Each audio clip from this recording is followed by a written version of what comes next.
कहते हैं कि प्रेम सबसे बड़ी शक्ति है, लेकिन त्याग उससे भी महान। मदनपुर नगर में एक कन्या थी, मदन सेना। उसकी सुंदरता का जादू ऐसा कि जिसे देखे वही अपना दिल हार जाए। पर क्या आपने सुना है किसी ऐसी युवती की कहानी जिसे एक ही समय 3 पुरुष चाहते थे? एक था उसका पति, दूसरा था व्यापारी का बेटा और तीसरा था रास्ते का चोर। पर सवाल यह है, इन तीनों में सबसे बड़ा त्याग किसने किया? प्रेम की ये अद्भुत गाथा आपको सोचने पर मजबूर कर देगी। बहुत समय पहले की बात है। गंगा के तट पर बसा एक समृद्ध नगर था, मदनपुर। यह नगर अपनी संपन्नता, विशाल बाजारों, ऊंचे मंदिरों और हरे भरे बागों के लिए प्रसिद्ध था। मदनपुर पर शासन करता था पराक्रमी राजा वीरवर। वह न केवल युद्ध कौशल में निपुण था, बल्कि न्यायप्रिय और धर्मात्मा भी था। उसकी छत्र छाया में नगर के लोग सुखी और निश्चिंत जीवन बिताते थे।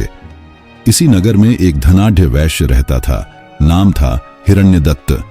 हिरण्यदत्त का व्यापार दूर देशों तक फैला था। उसके घर में सोने चांदी के बर्तन, अनगिनत सेवक और हर सुख सुविधा उपलब्ध थी। किंतु उसे सबसे अधिक प्रिय थी उसकी इकलौती संतान, कन्या मदन सेना। मदन सेना रूप गुणों से अद्वितीय थी। उसका चेहरा चांद की तरह उज्जवल था, आंखें बड़ी और गहरी, बाल लंबे और काले जैसे बरसात की रात। वह न केवल सुंदर थी, बल्कि बुद्धिमान और शालीन भी थी। नगर में हर कोई उसकी प्रशंसा करता। एक दिन वसंत ऋतु के समय, जब आम्र कुंजों में कोयल की मधुर आवाज गूंज रही थी, मदन सेना अपनी सखियों के साथ नगर के एक बाग में सैर करने गई। हवा में फूलों की सुगंध थी और तालाब में कमल खिले थे। उसी समय संयोगवश वहां आया एक युवक, धर्मदत्त, जो कि नगर के ही प्रसिद्ध व्यापारी सोमदत्त का पुत्र था। धर्मदत्त शिक्षा और शिष्टाचार में निपुण था और उसके हृदय में कोमल भावनाएं उमड़ती रहती थीं। जैसे ही उसकी दृष्टि मदन सेना पर पड़ी, वह वहीं ठिठक गया। उसका हृदय मानो किसी अदृश्य बाण से घायल हो गया। उसके मन में केवल एक ही विचार गूंज रहा था, यही है वह रूप लावण्य की देवी जिसकी मैं बरसों से कल्पना करता आया हूं। उसने अपने मित्र से धीमे स्वर में कहा, मित्र, यदि यह कन्या मेरी न हुई तो जीवन व्यर्थ है। उस दिन घर लौटकर धर्मदत्त पूरी रात सो नहीं सका। उसकी आंखों के सामने केवल मदन सेना का चेहरा था। हृदय की धड़कनें बढ़ती गईं। अगले दिन वह पुनः उसी बाग में पहुंचा। संयोग से उस समय मदन सेना अपनी सखियों से अलग अकेली बैठी थी। पेड़ों से छन कर आती धूप उसके चेहरे पर पड़ रही थी। धर्मदत्त ने साहस जुटाकर आगे बढ़ा और विनम्र स्वर में बोला, देवी, यदि आप मुझ पर कृपा नहीं करेंगी तो मैं प्राण त्याग दूंगा। आपके बिना जीना असंभव है। मदन सेना चौंक गई। उसने संयत स्वर में उत्तर दिया, आप जो कह रहे हैं वह असंभव है। 5 दिन बाद ही मेरा विवाह होने जा रहा है। मैं किसी और की जीवन संगिनी बनने वाली हूं, अतः मैं आपकी नहीं हो सकती। धर्मदत्त व्याकुल हो उठा। उसने दोनों हाथ जोड़कर कहा, देवी, यह मत कहिए। मैं आपके बिना एक क्षण भी नहीं जी सकता। यदि आप मेरे साथ न हुई तो मैं अभी यहीं मर जाऊंगा। मदन सेना डर गई। उसने कुछ सोचा, फिर धीमे स्वर में बोली, अच्छा, जब मेरा विवाह हो जाएगा और मैं अपने पति के पास जाऊंगी, तब उससे पहले मैं एक बार आपसे मिलने आऊंगी। यह मेरा वचन है। धर्मदत्त के चेहरे पर आशा की किरण चमक उठी। उसने प्रणाम किया और वहां से चला गया। समय बीता। 5 दिन बाद मदन सेना का विवाह बड़े धूमधाम से हुआ। नगर के हर कोने में दीप जले, वाद्य बजने लगे और सजी धजी बारात से पूरा नगर झिलमिला उठा। उसका विवाह एक सुयोग्य युवक से हुआ जो शिक्षित, सज्जन और समझदार था। लेकिन विवाह के बाद भी मदन सेना के मन में उथल पुथल मची थी। वह वचन उसे याद आ रहा था जो उसने धर्मदत्त को दिया था। अंततः एक रात उसने अपने पति से कहा, स्वामी, यदि आप मुझ पर विश्वास करें और मुझे अभय दान दें तो एक गुप्त बात कहूं। पति ने मुस्कुराकर उत्तर दिया, निसंकोच कहो, जो भी कहोगी मैं तुम्हें क्षमा करूंगा। तब मदन सेना ने सारी घटना विस्तार से बता दी। सुनकर पति पहले तो चौंका, फिर गहरी सांस लेकर बोला, यदि तुमने वचन दिया है तो उसे निभाना ही होगा, क्योंकि वचन धर्म से बड़ा होता है। जाओ, मिलाओ, लेकिन ध्यान रहे यह तुम्हारी अंतिम परीक्षा है। पति का हृदय विशाल था। उसने समझा कि जब तक मदन सेना धर्मदत्त से मिल नहीं लेगी तब तक वह शांति से नहीं रह पाएगी। अगले दिन मदन सेना ने अपने सुंदर वस्त्र और आभूषण पहने और घर से निकल पड़ी। रात का समय था, चांदनी चारों ओर फैली थी। रास्ते में अचानक एक चोर आ टपका। उसने उसका आंचल पकड़ लिया और बोला, ठहरो सुंदरी, कहां जा रही हो? मदन सेना घबरा गई। उसने कहा, यदि तुम्हें मेरे गहने चाहिए तो ले लो, बस मुझे जाने दो। चोर हंस पड़ा, मुझे गहनों की क्या आवश्यकता, मैं तो तुम्हें चाहता हूं। मदन सेना के पास कोई उपाय न था।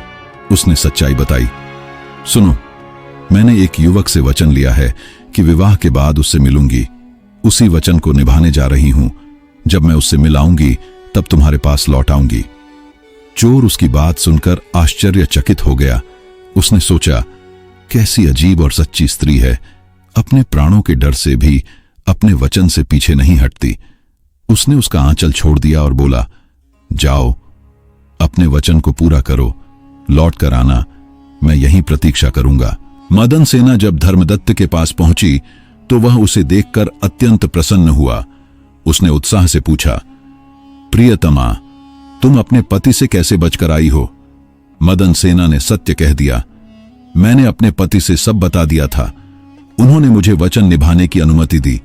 मैं अपने धर्म के कारण तुम्हारे पास आई हूं। धर्मदत्त यह सुनकर गहरे विचार में डूब गया। उसके हृदय में संघर्ष हुआ। एक ओर उसकी प्रबल इच्छा थी, दूसरी ओर उस पति की विशालता और मदन सेना की निष्ठा। अंततः उसने कहा, मदन सेना, मैं तुम्हारे रूप और सौंदर्य का लोभी अवश्य था, पर अब समझ रहा हूं कि सच्चा प्रेम त्याग में है, भोग में नहीं।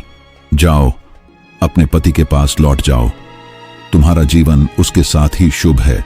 मदन सेना की आंखों में आंसू आ गए। उसने धर्मदत्त को प्रणाम किया और वहां से लौट चली। जैसे ही वह रास्ते में पहुंची, चोर अब भी वहां खड़ा प्रतीक्षा कर रहा था।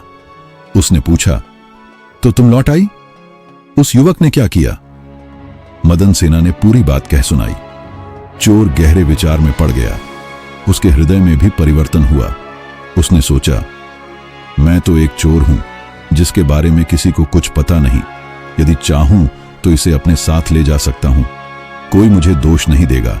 लेकिन यह स्त्री सत्यनिष्ठ है, इसका पति महान है और वह युवक भी त्यागी निकला।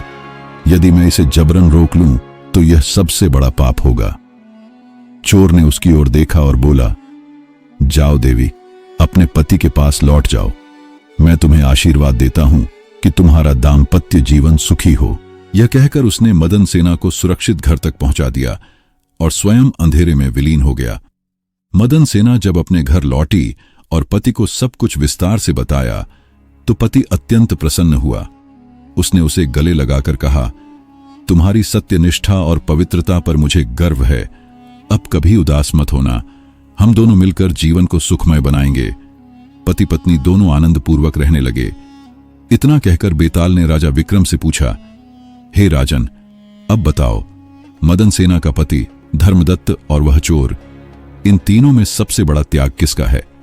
राजा ने गहन विचार किया और फिर उत्तर दिया, पति ने त्याग किया, पर यह उसका धर्म भी था। धर्मदत्त ने त्याग किया, पर उसका कारण भय और विवशता भी हो सकती थी। किंतु चोर, वह तो अज्ञात था, उसके पास न कोई बंधन था न भय। फिर भी उसने लोभ और वासना छोड़ दी और मदन सेना को सम्मानपूर्वक उसके घर पहुंचा दिया। अतः सबसे बड़ा त्यागी वही चोर है। राजा का उत्तर सुनकर बेताल ठहाका लगाकर बोला, राजन, तुमने सही निर्णय किया, पर नियम के अनुसार तुमने मुंह खोला और उत्तर दिया, अतः मैं पुनः अपने वृक्ष पर लौटता हूं।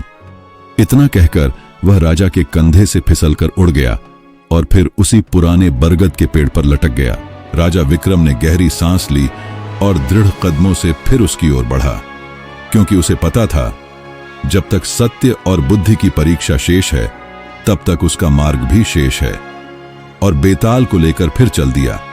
रास्ते में बेताल ने एक और कहानी सुनाई। अगली कहानी सुनने के लिए हमारे चैनल को सब्सक्राइब जरूर करें। कहानी पसंद आई हो तो वीडियो को लाइक जरूर करें। मिलते हैं आपसे एक नई कहानी के साथ, तब तक के लिए धन्यवाद।